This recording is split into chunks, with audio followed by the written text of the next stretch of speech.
Hello, Sunday Funday. Good morning, everyone. Love from Japan.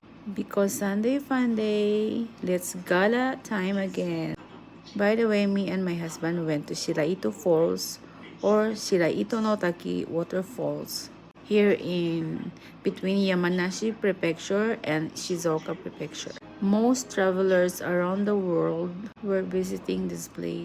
It's a must see the destination for nature lovers and adventure seekers. By the way, the waterfalls is famous also for melting snow from Mount Fuji springs from the cliffs at the boundary between the upper and the lower volcanic layer. And dahil malapit nga ang bahay namin dito, I visited this place for many times already. Just like today, the weather is good. So, gala time.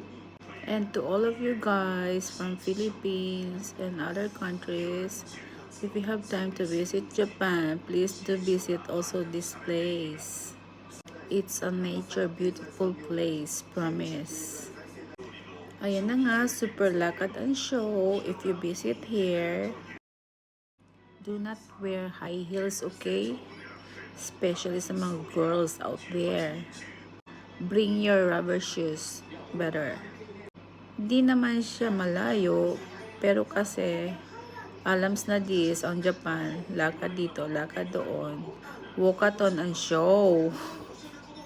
And medyo mahaba ang kanyang hagdanan. Going down there. Okay guys, enjoy watching. Happy weekend.